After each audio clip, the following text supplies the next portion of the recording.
live on Facebook too. Thanks.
All right, hi everyone. Thank you so much for joining us for today's presentation. I'm Sinclair Erdwin. I'm the Deputy Director of AIADC.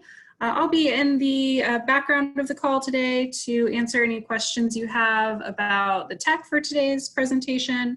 If you're having any trouble with anything, feel free to go ahead and put your question in the Q&A box, and we'll do our best to get your problem solved before we get into the actual presentation here. And before we get started, I have a quick legal disclaimer that I need to read to you. So by participating in this webinar, you are granting your permission to be recorded and for the recording of you to be distributed as AIADC and the Washington Architectural Foundation may choose. I'd also like to mention that this is going out on Facebook Live. If you're watching on Facebook Live, welcome. We can't take your questions, but we do have contact info that we'll give you during the presentation for any follow-ups. Those of you who are on the Zoom call, again, you can put your questions for the panel into that Q&A box. And now I'll go ahead and hand it over to Mary Fitch, the Executive Director of AIADC, to get us started.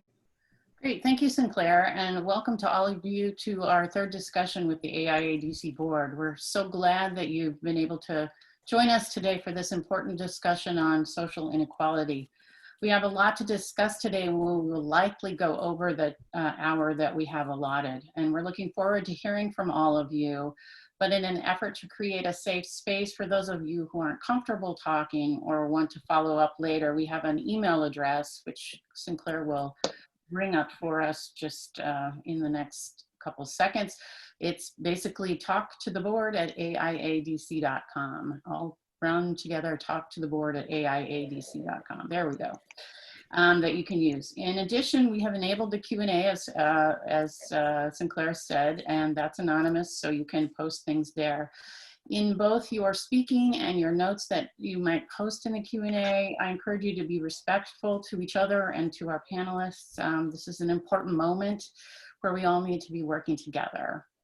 Our agenda, if we can move to the next slide, Sinclair, the next slide shows the agenda. And so first, our president, Robert Holtzbach, will read an opening statement.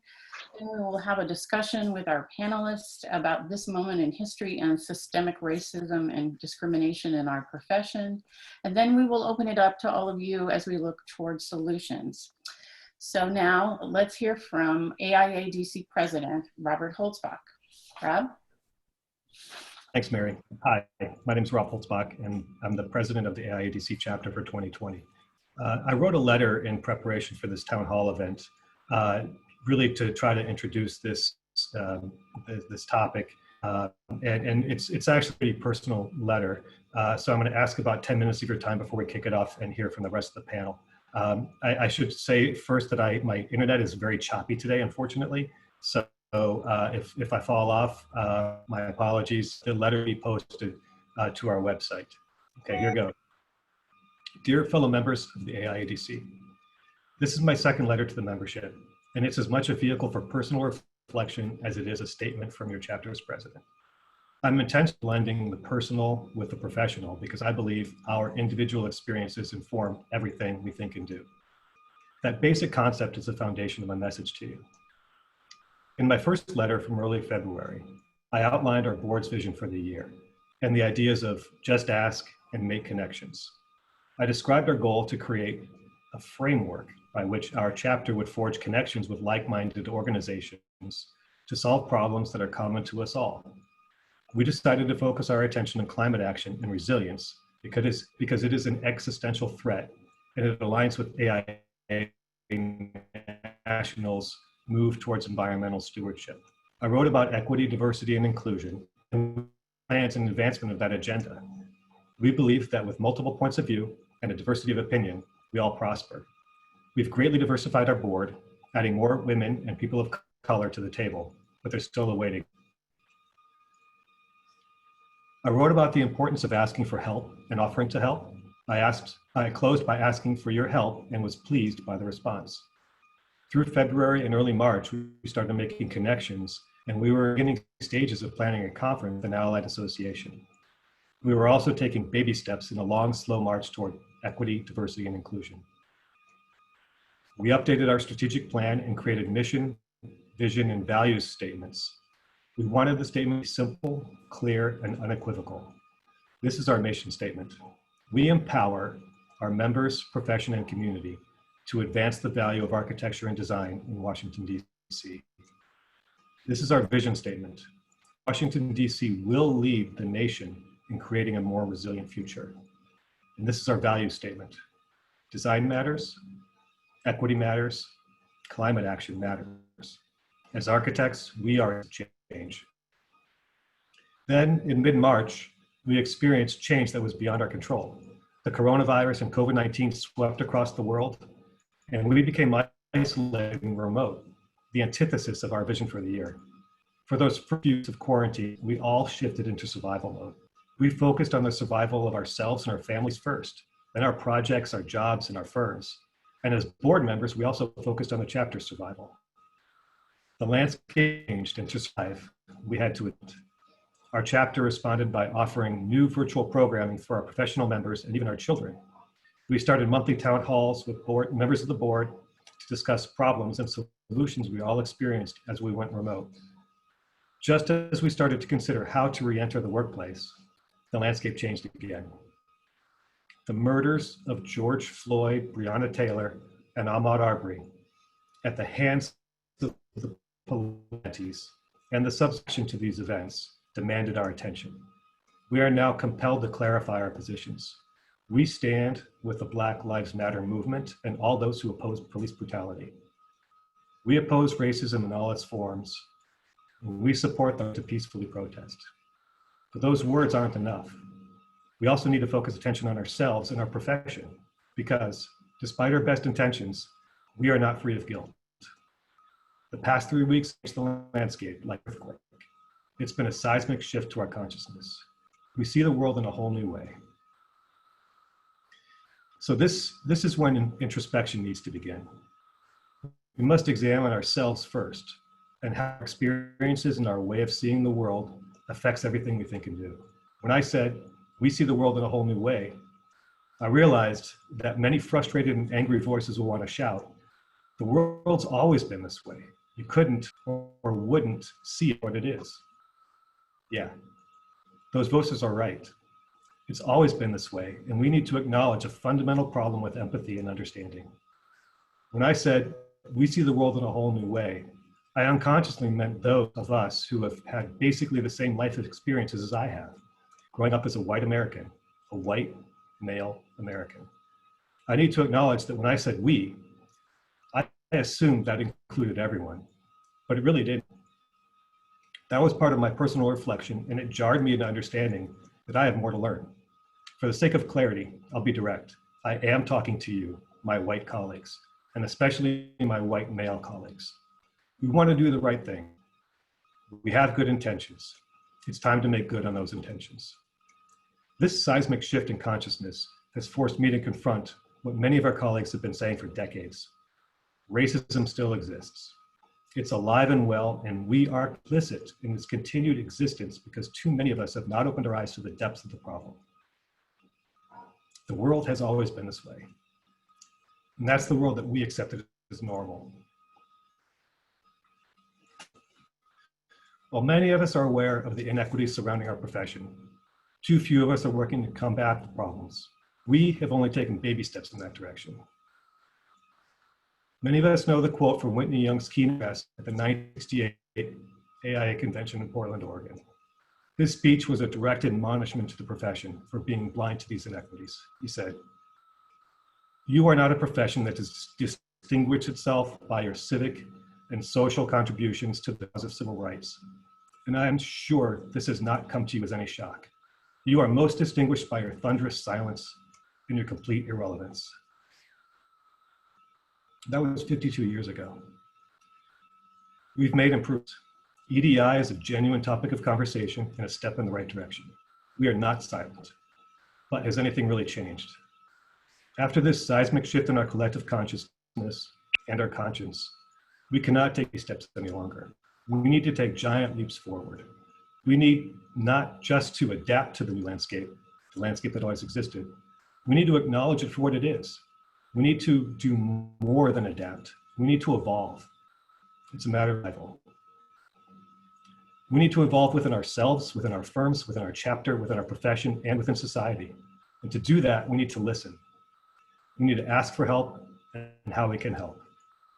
Then we need to act, because words are only worth the action that results. We also need to understand that change will not happen overnight or in a few weeks or months. It will take years. We need to commit to a sustained focus on these issues until the work is done. As president of the chapter, I had a different vision for 2020. Our priority is still climate action and resilience, but I speak for myself when I say I did not think of climate action and resilience in terms of social justice. I have so much more to learn, but I realize that there is no true resilient future without equity and justice. We're addressing resilience when we focus on our attention on racism in all its forms, both within our society and in our profession. Now is the time to get to work. Once again, asking for your help. Let's amplify the voices who've been saying for so long that the world's always been this way. Let's help them shed light on the issues and problems we all face and be willing to see what is revealed in that light and to take action to address it. The purpose of today's town hall is to begin the dialogue, to hear from you, and to generate ideas. We are problem solvers by nature. We know how to analyze and identify problems. We are uniquely qualified to coordinate and unite disparate groups of people around a common vision. As architects, we are agents of change, but this change But for this change to happen, we need to be willing to get uncomfortable because barriers exist within ourselves and our organizations that we may not want to confront. We need to think about our own worldviews, our own experiences. How do they affect our thoughts and actions? Let's try to see through the eyes of those who say, the world has always been this way. With those questions in mind, let's engage, let's listen, and if we truly want to be agents of change, let's be willing to evolve. Thank you.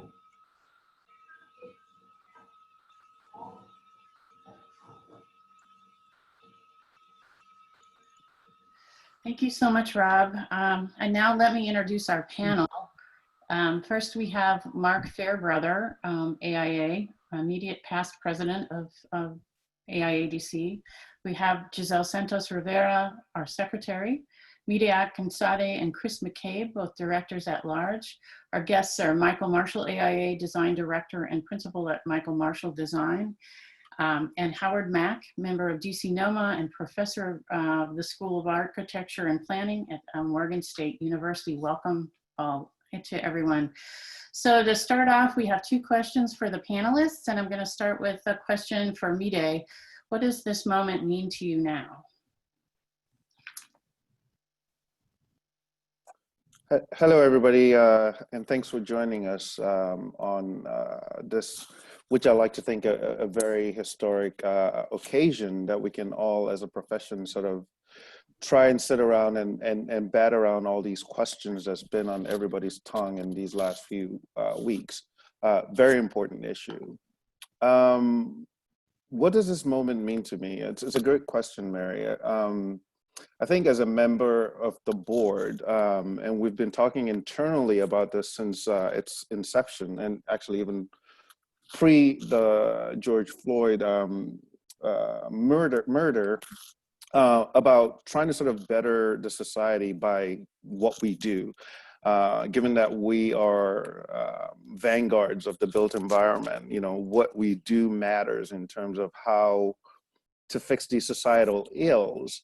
And I think the moment it happened and we started discussing the event and, you know, in the heat of the moment, I couldn't help but sort of reflect on my own experience as an American of African origins. You know, even though I was born in Washington, DC, I did grow up in West Africa and came back as a teenager. And being an architecture student at the University of Maryland in College Park and having my first encounter with police officers on campus, it was a moment that I was heading to the architecture studio and I was pulled over for quote unquote resembling a suspect that they were looking for in my own car, and pulled over in front of the tennis courts where my friends, because I was trying to get on the tennis team, were sort of practicing, and been stripped in front of them and sort of pulled out of my car and having my car ransacked while I was handcuffed on the curb. And that moment, that sort of, you know, as a younger person, I guess I couldn't put my head around it as to what was happening. I thought it could be justified. Maybe I did look like whoever they were looking for. But upon getting back to studio and sitting at my desk, and I didn't talk to anybody about it because practically I was very ashamed, you know, being treated like a criminal, and I didn't want my classmates to actually have that impression of me, because after all, there were only 4 people of color in my entire class, and in a sense, you know, you kind of put on this armor where you're trying to just sort of represent, you know, the culture or the race as a young person. But then I sort of transport into the future, where now I'm a practicing architect, working at, you know, one of the leading firms in the globe, and, you know, dressed like I am today, coming home from work, you know, because I tend to work, everybody that knows me, I tend to work late hours in the office. I'm being pulled over by police officers, you know, downtown, and you know, being harassed literally, and despite the fact that I was fully dressed, I was preparing for a meeting, showing them all the drawings and stuff that I had for my meeting that was happening the next day, and having a police officer pull a taser on me, you know, for asking questions that he didn't seem was appropriate. I think when you sort of string those two, I mean, personally, when I string those two seminal events in my sort of living in America, you know, spanning from me in academia to me as a profession, I think there's no doubt, and all of us know it, that there is this sort of elephant in the room that we refuse to appropriately address, which is, you know, systemic racism, not just in society, but also how it permeates our daily lives. Because when you think of our profession, the people that make up our profession are people from society. So the fact that it exists in society means it naturally translates to the workplace. And I think this great discussion of having everybody, both minorities and non-minorities, to be part of this discussion and figuring out a way forward, you know, as, you know, the most powerful nation in the globe. And Robert mentioned something about Whitney Young that made this speech to the profession at the AIA convention some 50 years ago, where it's not as if this is a new thing. It's not as if racism or systemic racism is just sort of raising its ugly head. It's always been around. But I do believe wholeheartedly that us designers, as Robert was saying, because we're problem solvers and we tend to sort of take on these issues of making places and spaces and fashioning them in a way that benefits society, that we can be at the leading forefront of affecting change, not just only in the profession, but also just sort of going back to even academia or, you know, pre-college, and, you know, educating ourselves, not just us as minorities, but our colleagues, you know, because these are the same colleagues that are going to transfer in the future into the workplace, and having them understand these germane issues, things that they may not recognize, that it has reverberating effects. So I think, Mary, to go back to your question, I think the moment has affected me, and I guarantee you, because you know, something somebody said when we were discussing this that was alarming to me was a friend on Facebook. He's a chef at one of the top restaurants in Baltimore, and he posted something about his encounter with law enforcement, and he was daring everybody that was his friend on Facebook to post similar things. And literally all these people, professionals and non-professional alike, mostly African-American or people of color, male, I think on average, if you drew a line, most people had like 3 or 4 encounters with law enforcement where almost at the point of tears, they were sort of talking about how harming and how it made them feel less of a person, talk less about less of a citizen, of being sort of harassed and handled in that way. But obviously, as we're talking about the profession, everybody has their stories as well as to how, you know, they see the profession maybe evolving and maybe not evolving fast enough. And I'm just going to make one last quick point here with regards to academia. As part of the faculty member at the University of Maryland, we actually had a similar symposium yesterday where they gathered students and faculty, primarily faculty and students of color, to discuss these issues. And I have to say, I was very saddened at the plight of people just sort of, for once, being able to tell their stories and maybe have it be acknowledged. And to do that, to be able to sort of literally weep openly to everybody that was within earshot, asking the faculty to sort of create that safe space that can allow them to sort of ask these questions, because a lot of them do worry about their careers in academia and beyond. And the university taking that step to sort of say, okay, we're going to remove some people that may make people feel uncomfortable. Because if we don't get this out there and talk about it now, as we've been talking about it for 50 odd years or even longer, when are we going to finally just speak frankly and forcefully to power and just say, okay, these are the issues and let's fix it. Let's do it now. There's no, you know, as we're talking about resiliency, there's no planet B, you know. African American and Black people and colored, Latino, Chinese, they're not going anywhere. They're here to stay. And this is the only planet that we have to share. So we can punt the issue into the future and be lazy about it.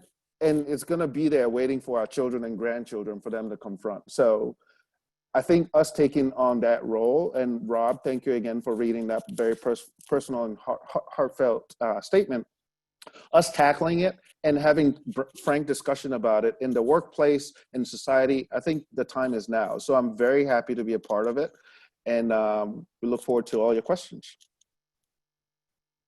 Great. Would anyone else like to answer the question about what does this moment mean? Yeah, I'd like to throw in my my personal view, and it is a personal view. And the statement that comes to mind for me as a Japanese American is enough is enough. Are we really at this moment of change? What do we really need to do to make this moment really be a catalyst for change and not just sort of dissipate into the next crisis that comes along? You know, I grew up in the 60s in Los Angeles, in South Central LA. We were very poor. And I never really understood why people would throw rocks at me as a Japanese American. You know, over time, being a Japanese American became less of a racial thing and we're more accepted. And I can recall that I went to Japan to work for 6 months, and I experienced as much racism from the Japanese for being half Japanese that I experienced as a child for being Japanese. And then when somebody sort of said to me when I was in high school, oh, you're an American Indian, I kind of went with that because I didn't get ridiculed for being an Indian, American Indian. But now I'm proud to say I'm a Japanese American, and I hope this moment is the point where enough is enough. Anyone else would like to? Chris, I know that your concern is about young people getting starting in the profession a little bit early. Did you want to talk about that? You're muted.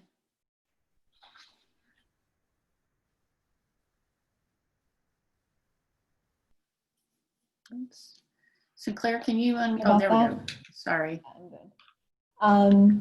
I've been thinking a lot about, number one, our goals of diversity in the profession and how can we do more outreach. I know the foundation has some programs for architecture in the schools, but I think I've been thinking a lot about the underprivileged and underserved areas of the city, in particular Ward 7 and 8, and how many of that population of all ages probably doesn't know what architecture is, doesn't know what architects do.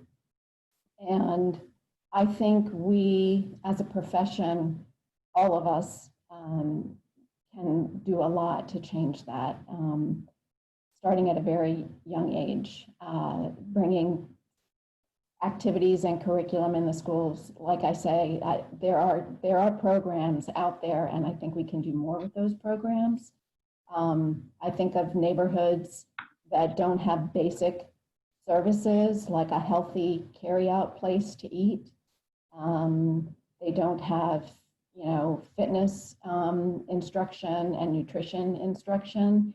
They don't have enough places to play. So I've been thinking a lot about neighborhood design services and there's some programs we have in place, but to try to bring some of these important better lifestyles and then educating people about design, good design, and what architects can do.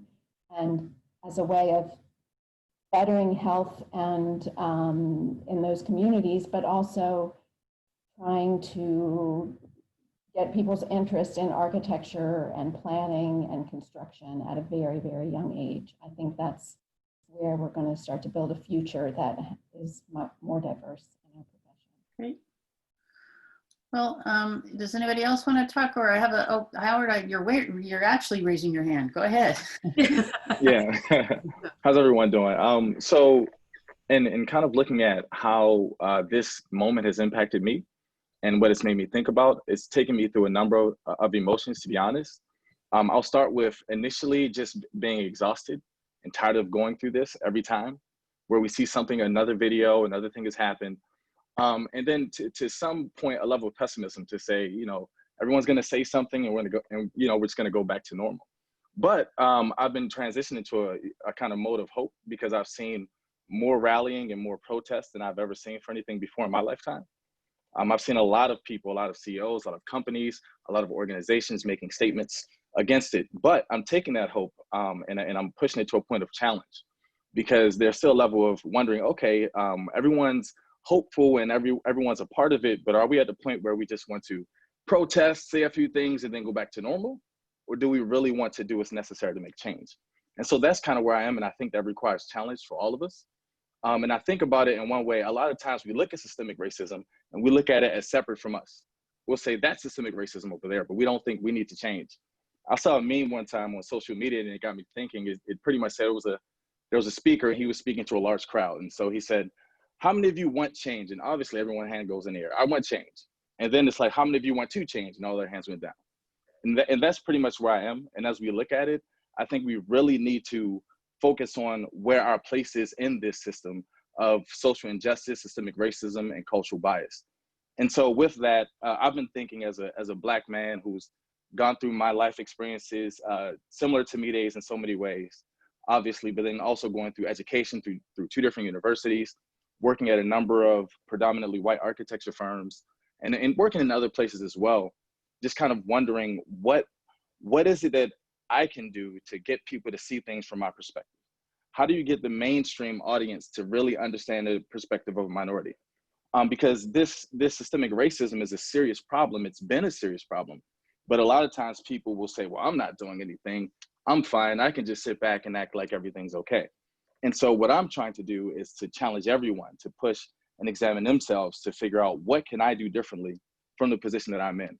And when I'm thinking about how systemic racism travels and carries and spreads throughout a culture and creates an environment of it, the most common thing I can liken it to is the pandemic that we're all experiencing right now. When you look at COVID-19, that pandemic, a lot of times people might say, well, because I'm not getting sick from it or I'm not showing symptoms, they may think that there's no problem. But you know, it's important to know that although you're not sick from it yourself, 1, it does still exist. 2, you can still be infected by it. And number 3, you can also spread it to others. So how do you address something like that? How do you address such a sickness? And it's a very similar way. Anytime a doctor diagnoses someone or is trying to diagnose someone with an illness, you look at diagnosing the overall problems, but you also need to treat the symptoms at the same time. You can't ignore one or the other. And so while we're looking for the vaccine of this COVID-19, or some call the 1619 pandemic, right? You need to also look at, before we get the vaccine, how do we deal with it? And the way we do that is we all need to get tested. We need to get tested to see and to check ourselves, to be very introspective, to say, what am I contributing to? Am I for it? Am I against it? Or am I being neutral, hoping it doesn't impact me and hoping things go back to normal? But what we need to understand is how systemic racism is fueled. It's not fueled just by the system, it's the people that function within that system.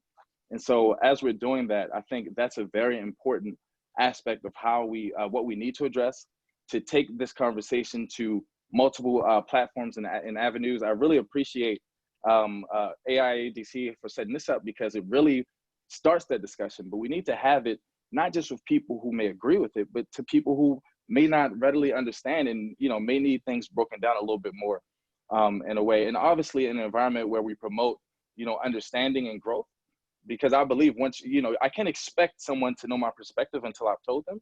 But once we know better, it's really important that we all decide to do better.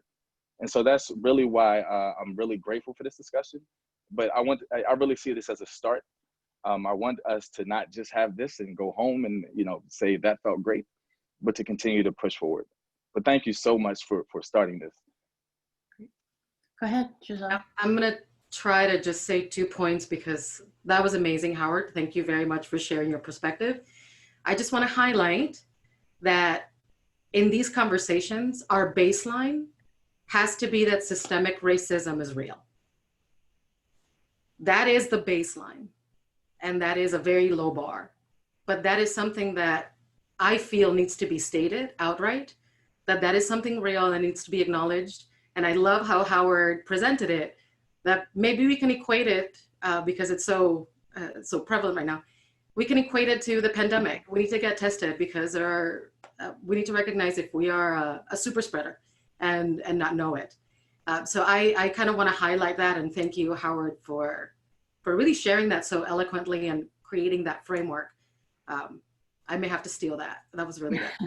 And my second point in this space, and why I think it's so important, and for me why it's been so meaningful, is that I want to always go back to our mandate as architects, is to for public health, welfare, and safety. That is what we need to do. When we talk about the public, we always need to be mindful that maybe this conversation on equity, the only thing that it's doing is highlighting a population that has always existed, that has always been impacted by our design and our efforts. And the only reason now we're couching it under equity is because we have forgotten to include everybody in this conversation with intention and with vulnerability and humility. So it's not that we are looking to repurpose our mission and our goal, is that now the goal is to be intentional in bringing everybody at the table and thinking about representation, but always being mindful that as architects, we are here to support public, everybody, their health, their welfare, and their well-being. And what that really means for everybody is different. And that we have to recognize that every day. So I'm hopeful, like Howard, that this is not just a blip in the radar, that this is an acknowledgement that we really need to think about everybody. And that means creating an industry and a profession that reflects everyone. So it's internal, external, and our messaging, and always being mindful of our purpose. So thank you, everybody, for your comments. They were really great. Thanks, Yiselle. I have our next question is. Mary, I think. Mary. Yeah, I was going to ask you a question so I could kick you off. But you go ahead. Just, Michael, go ahead. Instead of, speaking off the cuff, and I think I have answers in a statement I've drafted that probably answers both of your questions. So maybe it's about 7 minutes. I want to thank our local chapter of the AIA for providing this platform to discuss equity in our profession today. This is my second time being part of the public discussion on bias in the practice of architecture and the services we render for the public at large. At the first talk last year, we discussed unconscious bias in our work environment that extended not only to racial issues, but also to gender and cultural bias in our profession. We are here today, as you all know, in response to the fact that we have all viewed the 9-minute trial, jury deliberation, and execution of another African-American by the hands of overzealous or just callous law enforcement officers. The sweeping response from most people through peaceful protests around the world has been phenomenal. There are quite simply no gray areas of what we saw in that video. We witnessed a man beg for his life to be spared to no avail by the policeman. This act of violence and murder has given us pause to reassess who we are as a civilization. A part of that reassessment is why we have been invited here today, to hold a mirror up to our profession, to our AIA chapter, and to do what we can do as an association, as an organization of professionals that have a profound duty to provide services that take place in both the public and the private realms of our environment and community. Inequality in all of its forms are just as much a threat to our future and our present as they are the issues of our environment's care and our sustainability concerns. The fact that higher density cities are going to be the norm due to the need for resiliency, and we are all going to be living and working together in closer proximity, architects of all backgrounds and cultures are going to be needed as mediators in our cultural differences to bring us together in peaceful coexistence. If events in our country and society at large continues on the track that it has since the end of slavery, the dawn of civil rights, and Reconstruction after the Civil War, then in my opinion, what we just went through these past 2 weeks will seem like a cocktail party in comparison to what will happen in the future when the cities we design and live in are even more densely populated. This has been projected by economists, think tanks, policymakers, as are we witnessing here in our very own city. I have to mention the COVID pandemic here also because I feel we will not change the need for denser cities. I trust that due to the fact that there are substantial amounts of money to be made for a cure or vaccine, capitalism will soon prevail. We all have to stay safe and follow precautions until then. If there's any great lesson to be had by COVID, it's that on this planet, we are all one organism, like a colony of aspen trees, all interconnected in a matter of hours by a flight from China to Newark or to Seattle. And building walls to stem the tide of people immigrating to this country isn't gonna work and shouldn't even have been considered anyway. We need true immigration policies and our politicians need to figure this out. That's why we vote them in and that's what we pay them for. Our political system has a virus right now and I hope it will be cured in November. What we have been witnessing the past 3 years is not in the spirit of our democracy as stated at the founding of this country. America looks different now, and it's evolving. There has to be a true conversation as to how this will work. We are all architects, planners, designers. We have all studied architectural history and have studied the architecture of Rome and Athens, all great civilizations, as were other historical civilizations. Over time, great civilizations have failed. As architects, we study their ruins. We must not let this happen to us to become a civilization in ruin. We can set the framework now and get ready for a time in the future that for our children and their children that is equitable and just. We shouldn't let them down. It's time to stop kicking the can down the road. The United States lost an opportunity during the period of Reconstruction to get our race relations right. As I noted earlier, our AIA chapter has discussed unconscious bias, but we now have to elevate our discussion to talk about conscious bias. When holding that mirror up to our profession's rank and file, our national AIA and AIADC, it's time to have the raw discussions how to achieve some sense of parity. In Washington, D.C., we have witnessed an incredible level of prosperity since the recession and the unprecedented redevelopment of our city since the rise of 1968 that ripped apart large sections of our historic urban fabric after the assassination of Dr. Martin Luther King. I will now speak to the real raw part of my participation on this panel. In my opinion, vast amounts of revenue generated by the redevelopment that has occurred here in our city has not seen an equitable distribution of opportunity to grow and support architectural firms headed by minorities or women-owned practices. Our chapter has, again, in my opinion, sat on the sidelines, cheered on the great fortunes of our city's achievements, but not noticed the inequity of the rewards of the good fortunes of the past 10 years or so. I consider this the unconscious bias part. Unconscious bias can be remedied through dialogue and discussions, as is taking place right now. What troubles me most is the conscious bias that I have seen firsthand in my career. The kind of bias from a developer that says, we no longer need your services as an architect after winning a public-private partnership planning development competition, where my firm was forecast as part of the design team as a minority business enterprise. I was told, we are through marketing for this project. That was it, final. I have recently been told by a partner in a major architectural practice here in the city, when I inquired about my firm being part of the design team for a very large and high profile project for our region, that they basically didn't need the team with a small or minority business. I was told there was no mandate.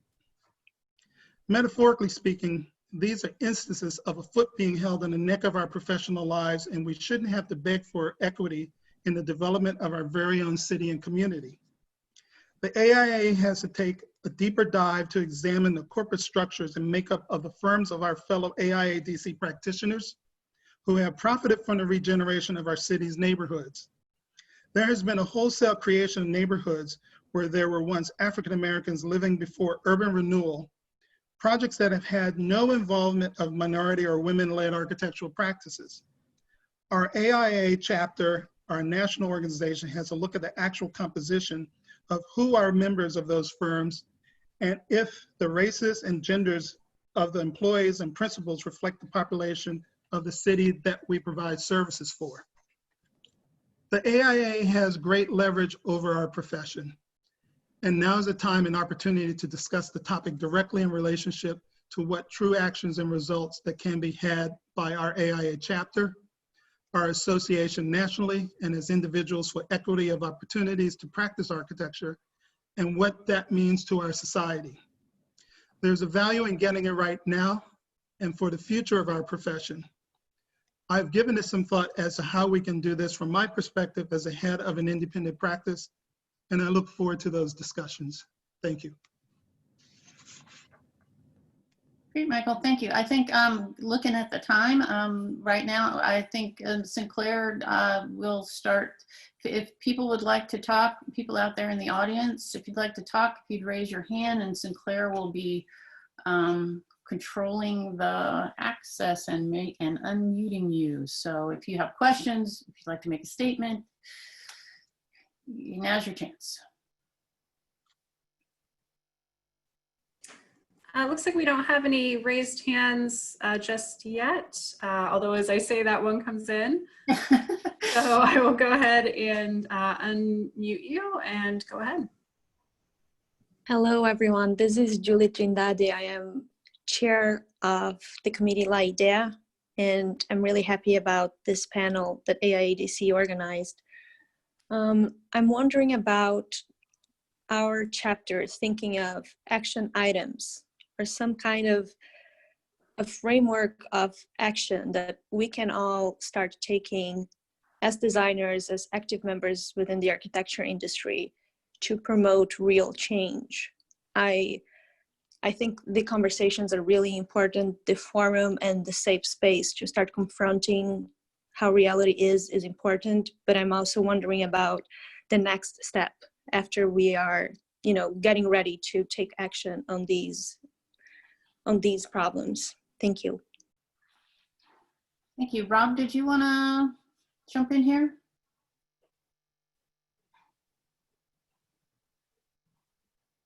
Let's see, Rob's muted. You can unmute yourself. Rob, you need to unmute yourself. All right, I think I'm good. Okay. It's a common problem for me. So the chapter, we're doing a lot, but not nearly enough. And so I think, frankly, that's part of the reason for this town hall, is to develop ideas and strategies and thoughts from you, our membership, and understand how we can actually attack these problems. For me, I think redoubling the efforts in getting more and more people are into the profession. To what Chris was saying, my role in hiring for my firm is I do not see many applicants come across my desk. So the pool from what to pull from is pretty small. So I think we're already doing architecture in the schools, and we do have programs to reach out to younger children in middle school even, but that's a huge area where we need to improve, I believe. I also think that getting a much stronger, as a chapter, a stronger connection to the local HBCUs is critical. I know I've done a presentation at Howard a long time ago, but we don't, our firm doesn't have a strong relationship there. I don't know that our chapter does, and so that's an easy place to start developing a strong relationship between our chapter and a density of people of color. I was talking to Howard Mack last Friday and asking, I just had a basic question: how many of all of the kind of African Americans that are in school today, how many are actually in an HBCU versus how many are in non-HBCU university. And frankly, it's half and half. So I might want to focus on HBCUs because there's a density of people of color there. That's only getting half of the people. And so what we want to do is also, look at all the other diversities and try to make connections with people of color there as well, so that we can, just form those bonds and connections and get them into internships and get them into our firms. And then, as I said earlier, the whole point of getting the students when they're younger is so that they actually get into those architecture schools as well. But I'm really honestly here to listen and gather ideas as much as I possibly can.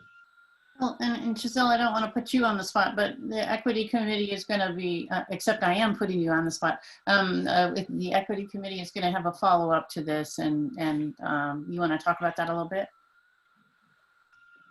You're muted. Well, actually, Julie is also, she's the chair of AIA, if I recall correctly, so she's going to be working on that as well. So in addition to today, for us, this was sort of the tip of the iceberg, a listening session. We wanted to share our thoughts and then listen into your concerns and your comments. But this is meant to be setting a stage and creating a common language. And the goal is for the Equity Committee, who is partnering with DC NOMA and AIA, to create listening sessions where everybody can talk and brainstorm and provide feedback for the board so that we can amplify the programs that we currently have in place and strategize on new programs that could facilitate moving the needle further. I do want to say, and aside from what the chapter can do, which I think the chapter and every chapter and every firm can provide some training and provide connections to people that understand these topics really well.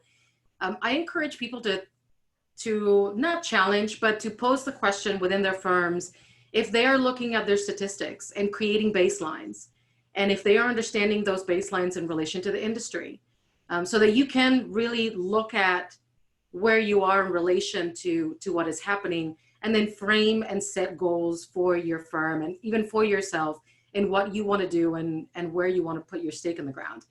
And the reason I mention that is because first, the industry as a whole was a little late in even generating these lists and these demographic and these benchmarks, because they're not terribly encouraged. I know, for example, something at some of the firms, not everybody checks boxes because they don't know where that information is going to land. So much like the census, sometimes we don't know how many people identify as anything in firms. So if anybody has read the book on data, women and data, there's not a lot of data on gender, on race, and all these things. So we don't have benchmarks to frame our conversation against.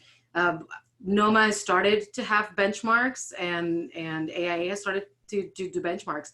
But I pose the question, everybody should be doing these things so that you can understand where you are and create your own goals and see how those goals relate to your firm values and your own values, if that is of help in this conversation overall. Great. Sinclair, who have we got with their hand up? Let's see. Besides Michael, which we'll get to in just a sec. Okay. Yeah, our MC Mobile, go ahead. He's muted. Yes, how you doing, Mary? It's Ronnie. How you doing? How's everyone doing?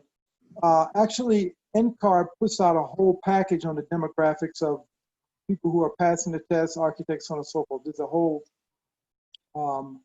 book they put out that talks about the number of women architects, number of minority architects, that they have in their record, of course. Who's passing the test, rates of passing the test, state, a lot of things like that. Someone can remind me, I can try to make that available. The last time I saw it was last year, though, so I I have to check on that, but I can try to get that from NCARB and make that available to people. Great. Yeah. This end card by numbers. Yes, that- NCARB by number. That's the last tackles, thing. yeah. That's the last thing. Yeah. Yeah, and I know we at the AIDC and personally in the firm, we're looking at those numbers. What we're missing is what happens after that. Yes. That's always the critical connection that we're wanting to assess. And I know the Equity by Design survey results is looking at that as well. But I think the critical conversation is what happens after people get licensed or the people that drop off not getting licensed. And it's capturing that and understanding what that means for the industry that is really critical. But thank you. Yes, thank you for highlighting that. NCARB does a really phenomenal job in NCARB by numbers. Well, one other thing the gentleman was mentioning about minority architects, and when Michael and I probably entered the job, people always said, well, we don't have any black architects because we don't know of any black applicants, which I think is ridiculous in this time of day and age. But I've had phenomenal success with asking firms to allow students from Howard to come visit their firms. We've done a lot of that outreach. I probably have a dozen firms. They've made themselves available, made intern architects available. Most firms I ask that have definitely been outreach to us and so on and so forth. So I mean, it's easy to get the students, and I'm involved with UDC now, so it'll be easy to get students to firms to see how you work, see what you do.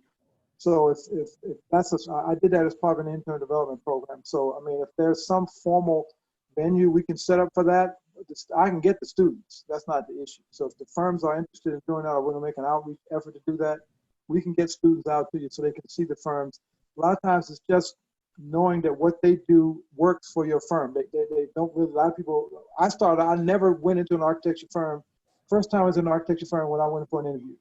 And I think I tried to make sure my students do not have that problem. That they've been to firms, they know firm owners, and can feel like they're comfortable going in and doing an interview. So we can make that happen if that's an initiative that we want to start. Yeah, that would really be great. If you could email us either at my email or to the Talk to the Board email, and we'd love to follow up with you. Thank you so much. And Michael, you wanted to say something?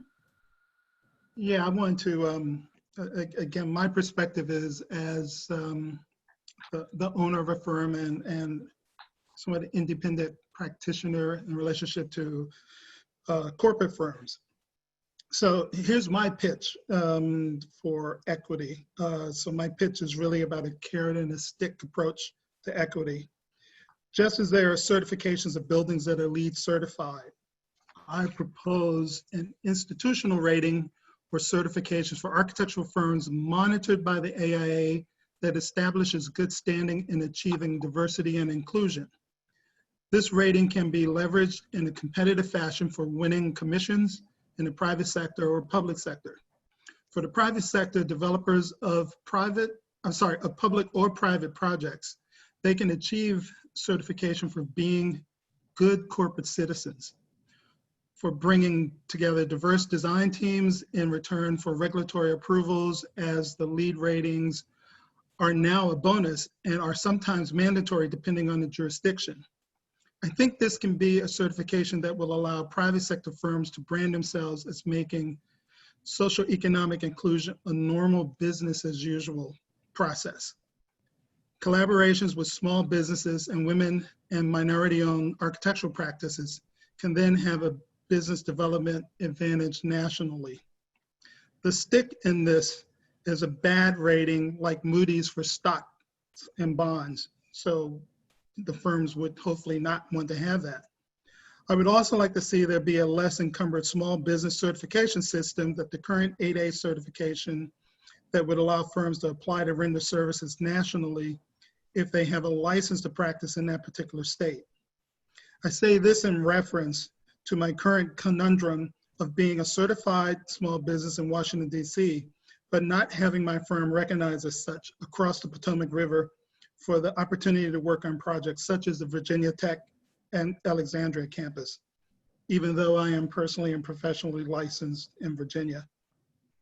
I would also like to recommend to our local chapter to consider if there are firms that win design awards that perhaps they should wait for 2 years before entering again, because after a while, how many times should the very same firms win awards over and over again? It limits the competition and exposure. And I just think there's something that can be done with that. So these are things that I think that are real, that could be binding and can be monitored, and something that should be considered. Great. Can I add to that? Oh, sure. I'm sorry, Howard. Go ahead. No, it's no problem. I just wanted to say, I think as we're discussing this topic, all of the things we're looking at and discussing are very important and great. I do think we need to find actionable items and policy changes that make impact, but I want to also make sure that we don't lose another very important aspect, and that's the cultural aspect of it, the implicit cultural aspect, or the spirit of the matter. And a lot of times, because we can fight the system, we can counteract against the system, we can create all of these new policies, but until people are educated on certain things or inspired to do differently, people can always find ways around that, right? And so what I'm saying is, I think there's an importance to focus on, number one, exposure. I think there are a lot of people who are not hearing this conversation right now. We need to take this conversation to those people. So that's the exposure portion of it. We also need to educate. These people need to be involved in conversations where they're then able to be educated or to be able to give an alternative perspective, so that we can collectively come up with an understanding about how things should function and go. And then there should even be leverage to a point. I think if there are times where things are not functioning, where people don't want to hear the conversations, people want to avoid, and I think that's a huge problem. That's like the elephant in the room, that people will quietly sit by and not address this issue. And then we can say whatever we want, we can create whatever policies, but until people are actually willing, people in positions of power are willing to enact these policies, or to actually conduct them in a way that we find appropriate, we would be missing a huge factor in this. So I believe it's all of these things we're discussing, very important things, but also coupled with a culture or spirit behind it as well. Great. Sinclair, do we have anybody else who's raised their hand? Yes, Deborah is up next. Deborah, I'm going to go ahead and allow you to talk.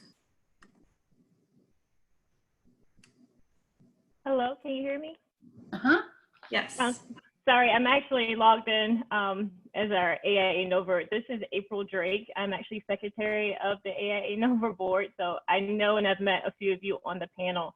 I just want to, active in the Women in Architecture Committee for Northern Virginia, express our interest in partnering with the Equity Committee and with DC NOMA on the future talks as well. But in addition to that, because we are also two big AIA components right next to each other, when we're looking at HBCUs, reaching out to them and other initiatives, I think it would be great if we could partner together on those, because we also want to make sure that we're changing our entire region, not just DC, not just Northern Virginia, but that information is actually getting to our entire area, because it's a very small subset of people that we're reaching right now. And we're all the same. We're all living in Virginia or working in DC or Maryland. And so, we all run into each other at different events. And so I think if we can come together with some of these initiatives, we can actually make a more powerful statement from AIA, the AIADC, Northern Virginia, Potomac Valley, and others have really come together and made a great impact. So definitely continue to keep our board in mind when you're looking at different things, because we're having these same conversations. And I really respect this forum that you all have put out there for us today. Thank you. Well, thank you. And of course, we're great. We've had a great partnership with Northern Virginia. I think we'd love to work on this with you as well. I know we said 1 o'clock. It's going past 1 o'clock. Some of our panelists have to depart for other calls, but we will stay here for a little while longer, at least until 1:30 for those of you that like to talk. Sinclair, do we have anybody up next? Mary, can I just interrupt real quick? Oh, sure.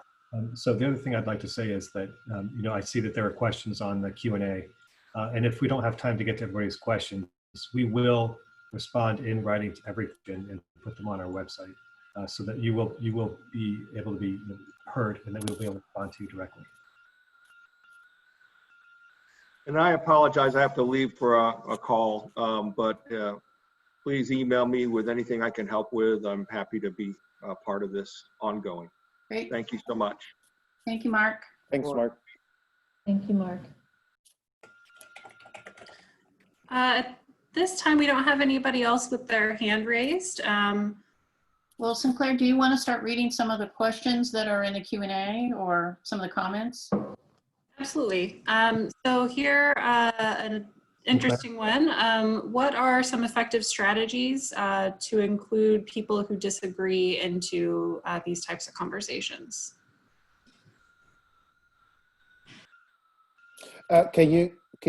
Is the person still online to maybe ask them to expand on what they mean by the, who exactly that they're talking about? Yeah, I can read the entire question here. It was sent in anonymously.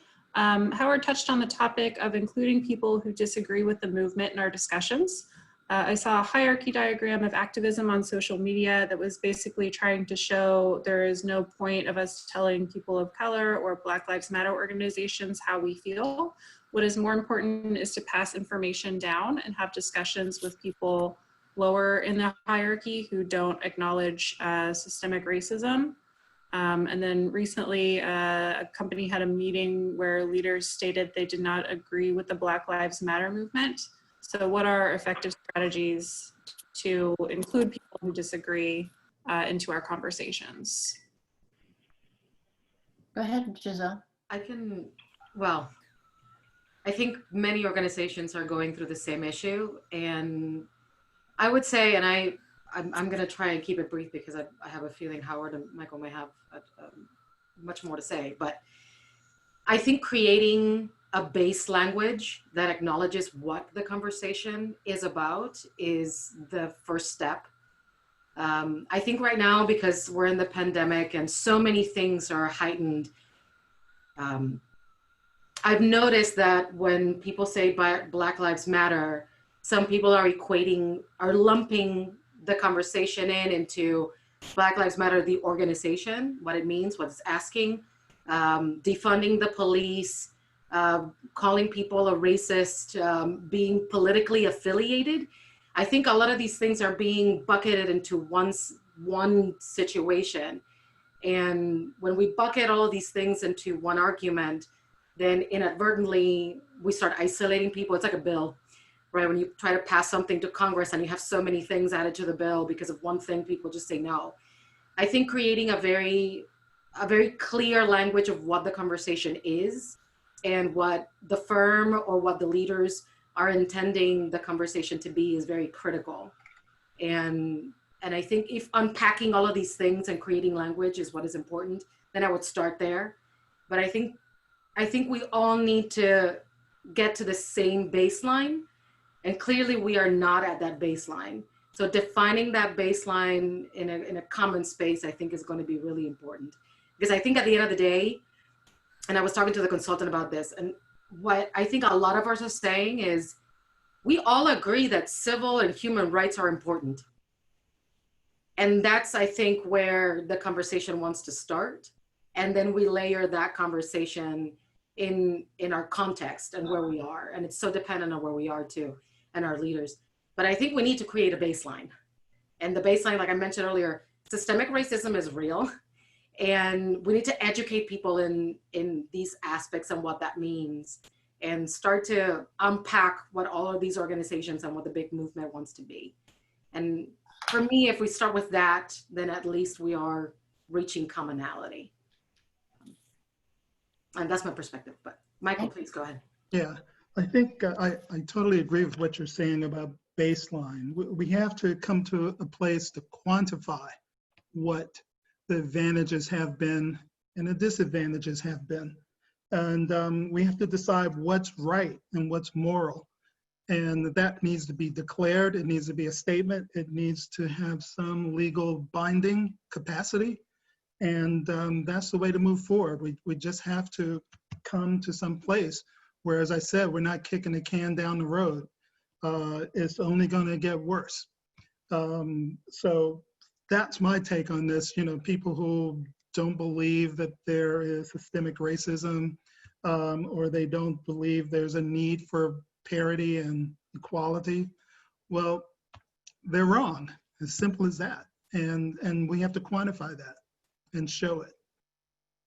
And so that's where I think the AIA comes in, you know, to hold that mirror up, to show where the disparities are, and to figure out ways to rectify it. And like I said, make it, the AIA has the leverage. I mean, look at all the things we have to do to be in the AIA, to stay in good standing and all of that stuff. So this needs to be layered onto it and to become part of what's normal for us. I also think that an important point to the question being asked is, you know, how do you start those conversations with these company leaders and executives that may not believe in maybe how the cause is packaged? I actually think it's a critical point to create allies, you know, in the industry that could actually help promote the voice. You look at like most firms that have human resources department and human resources managers that are working for architectural firms, and they're sort of doing the hiring and firing based on, you know, maybe what leadership tells them to do. But where are they in this conversation? Because, you know, is there a way to sort of ally with them as part of, you know, because when we send AIA stuff, most of them are not architects, and they probably don't get these correspondence with regards to these forums that we're involved in, but sort of pulling them in, because they're the ones that sort of read out the policies of their companies, of their firms to everybody at large, educating them on some of these biases and some of these issues that are out there, so that they take that back in-house and make that part of their sort of their literature, you know, or pull it in some way. So I think that creating those allies within the industry is equally important. I don't know how we go about doing that as a chapter, but I think, you know, because I've known many a HR rep, and, you know, in most of these firms that I've worked for, that I think pulling them into the conversation is equally important if we can somehow. Yeah, but actually, I'd like to jump in on that. I don't think we should, I don't think the AIA has to ask permission. And I'm going back to, we're here, this is the AIA DC. I don't know if we can ask somebody's permission to not be racist or biased. I think we need to make the rules, make the laws, and they need to adhere to it, or there are penalties for not. And so, you know, it's been, look at it, like I said, you know, in 1968, they had the same discussions we're having today with the AIA. Nothing was really done in a sense, in a meaningful way since then. Now we have maybe the time, we have the world's attention on bias and police brutality and all of that. It's time to make some rules that you have to adhere to. And I think it's up to the AIA to do that. This is not a time to, as I said, ask permission anymore. We're past that point. So I would also like to add a couple of things, and I'm sorry, it seems as if it's raining hard over here, so my power went out. So that's why it's like so dark and I look like I'm in a witness protection program. So maybe I should look like that for what I'm about to say, but we'll see. But basically, but no, I think this is a very, very important thing because this is, I think, what is a huge part of the problem, and that, you know, it's like fighting against the establishment. How do you get someone, the person who gave the example of the firm saying they don't agree with the movement or anything, how do you get those conversations to happen at your firm or at other locations? And I think part of it is you have to be willing to be what I call necessary controversy. You have to be willing to be controversial, right? You have to be willing to step up and say something. A lot of times, a bunch of people may be thinking of something and wanting to do something, but because no one else is doing it, they'll continue to not say anything, right? And you can't make change or create change in an environment until a person starts it. And so often someone is not willing to start it. But once you start it, I agree with what Mide said, you have to find allies. Once you find allies, if you say something, you can use another organization like DC NOMA or AIA. You can use other organizations who do agree with you to approach the problem within your specific organization, right? Or other allies as you find them. And I think once you're able to do that, another thing is exposure. If someone makes a statement, whatever that company was that made that statement, if it's an issue, they should have, I mean, if they really believe it, they shouldn't have a problem with that being exposed. Once there's exposure, then there are more eyes on it, there are more opinions there, and then more of it can be fought against if it's a problem. And then as you continue with that, after the exposure aspect, then you get to leverage. You have to be able to leverage the amount of people who feel like something is a problem in order to get that change. A lot of times people don't want to change if they find the biggest problem and why systemic racism still exists is because number one, there's advantage in it. And number two, because it's accepted, right? So once you get to the point where you're no longer accepting it, a lot of times the people might not want to change until they no longer have an option, right? And so it's about creating the conversation, but then also leveraging, and not in a negative way, but in an expository way to say, this is what is happening at this location. I don't think it's right. And I want to find people who also don't think it's right in order to fight against it. All right, I think I've said enough there. Yeah, but I want to jump on what you said about the exposure. Who is going to provide that exposure? And how does either the general public know about that? Again, I think it's something, the reason why we have the AIA is there are advocates, right? Advocates for everybody. And I just think it falls upon them to have that exposure, to point out what's right and what's wrong. And I think there should be penalties for what's wrong. And I think there should be, points for doing things the right way. So we have to be clear on what's the right way. And there are laws, I can't go and steal somebody's car and drive away, because it's their car.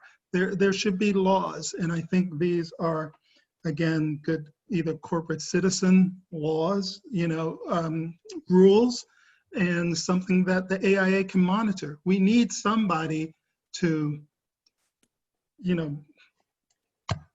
understand what, how to quantify and how to point these things out as problems in a way that they can be held to it. Some of the things you guys are talking about have been going on in firms for years. Maybe because I'm of an older generation, this is not new. There were certifications set up at one point for minority businesses to have some sort of rating system in DC that will try to level the playing field. And then there are different companies that figured out ways to get around that. They chipped away from the idea of having minority business certification. So then it became local small disadvantaged certification. Then at another administration, it became certified business administration, where a firm my size has to compete with the firm of 125 people for a project. I've had developers tell me, well, we got all our CBE certifications done, we don't need you. So the feet has to be held to the fire. And that's just my way of looking at it.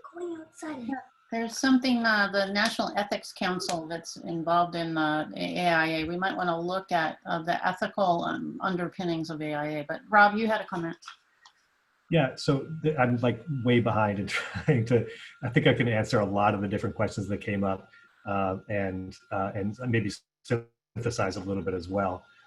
Many of you probably heard the concept of the citizen architect. The notion that, as architects, we have this public trust that the people for some reason trust architects. They don't necessarily trust us, but they trust architects, and we don't leverage that trust at all in our communities.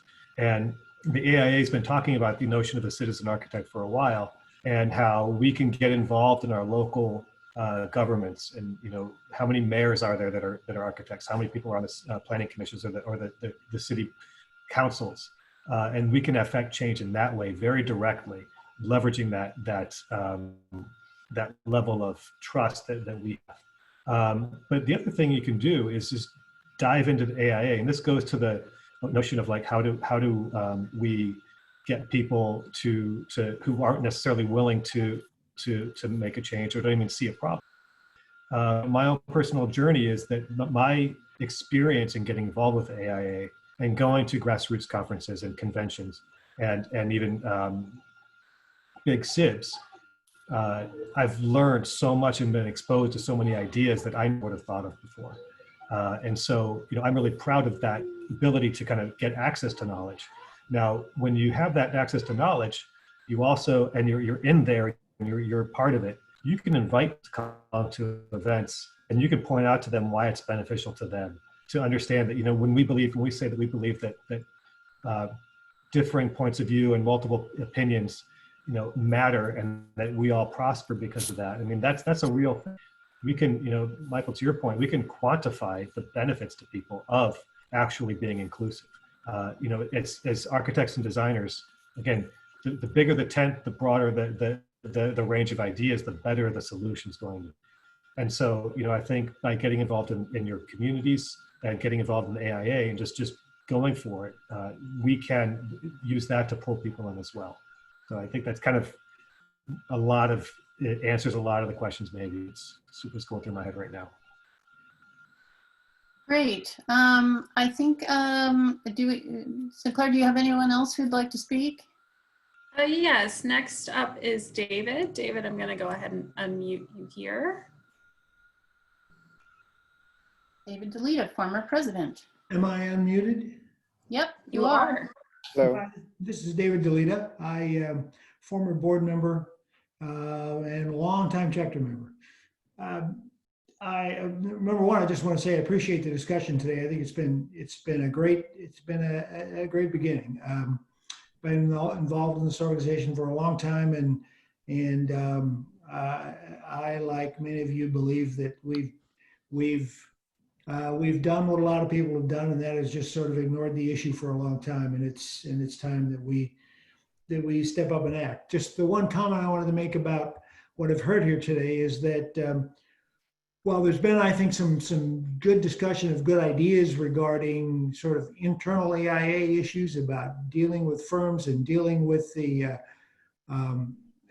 our future architects and how we work with them. The other thing I think that we as an organization need to think about is much more along the lines of this sort of citizen architect idea, which is, what is we as an organization, how do we react to society, and what do we say about the issues that are going on, the larger issues in society, as opposed to just simply our internal issues. And I mean, for example, we say that we are experts in the built environment.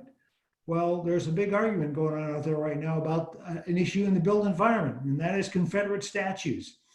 What's our opinion? I'm not saying we have to decide what that opinion is right here, but I think as experts in that area, we at least can make a statement about what any monument memorial should be, and to at least help guide society about how we're making those decisions. So as I said, I just wanted to say I think this is a great discussion, but and there's a lot of good internal ideas, but let's make sure we're not simply looking at our navel, and that we are looking out at society as well. Thanks, David. Thank you, David. That's really important to remember to comment on things that we can. Is there, Sinclair, do you have anyone else? And I think we're going to stop at 1:30, so I think we have a moment for one more. We have time for one more person. Yeah, absolutely. Nancy, I'm unmuting you now. Hi, Sinclair. Hi, everybody. And thank you very much for this discussion. It's Nancy Alexander. I'm a co-author with Renee Chang of the AIA Guides for Equitable Practice. And I wanted to bring those to your attention as a really serious tool, especially for convincing firm leaders that a problem exists, first of all, let alone what to do about it. And I wanted you to know that in the next couple of weeks, the series of one-page executive summaries of all of the guides are going to be released by the AIA, as well as a glossary. And I think these are going to be really good tools for firm leaders who may not be inclined to read the 300 pages of the guides, but the 300-word, one-page executive summaries might be a very effective, read this, boss, and and change your mind, and here's what you can do. So I just wanted to share that tool with everyone on the call. Thank you, Nancy, so much for go ahead. highlighting that. Well, I wanted to thank Nancy for helping create the guidelines for equitable practice. They are an amazing tool.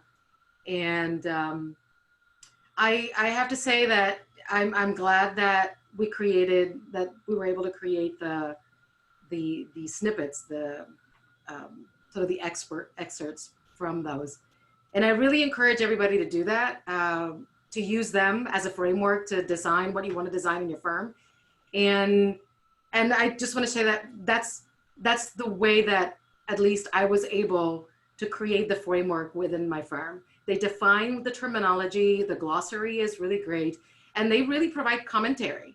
It's not only a guideline, but it highlights what people are feeling, and it takes thoughts from people within our industry and how these things do affect them. So if you need examples, they're also there as well. It's a phenomenal tool. Great. Well, we'll make sure to post that on our blog, as well as we'll have a link to the recording of this. We will also provide answers for all the things that have come in through the Q&A. And I just want to assure all of you, and Rob, I'm going to give you a last moment to make some comments before we go out, but I just want to thank all our panelists, and I want to assure all of you that this is only the beginning. This is the beginning of the beginning. We have a lot of work to do, and our committees are focused on this. AIA is focused on this, and our chapter is focused on this. And Rob, if you'd like to make some closing remarks as we close out.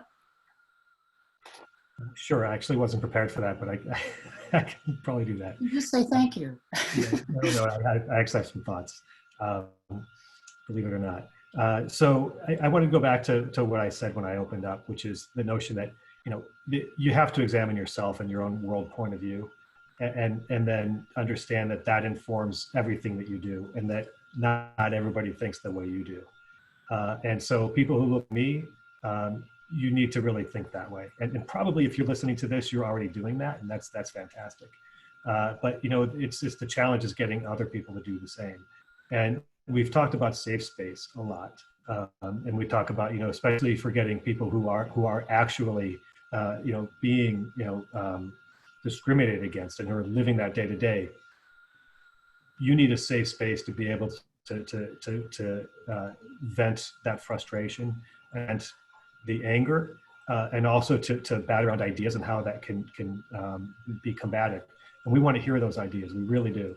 But on the other side, people who have some movement to make in their lives, maybe consider giving them a bit of a safe space too, for them to evolve, right? Because I talked about evolution, and we need to evolve. And if they're not feeling like there's the weight of the guilt, like you're a bad human being, because they need to move along and evolve in their way of seeing the world. And I think that once that opens up, and once you give them that safe space, I think that'll be a huge getting people to opening up and accepting that they really do need to change, that things are not right, and that they have movement to make. So that would be my parting message for this. Well, thank you all for attending today, and keep in touch. And I'm going to applaud all of our panelists. Thank you so much for taking the time to be with us today. Have a great day, everybody. Thank you. Thank you. Thank you. Thank you. Thank you.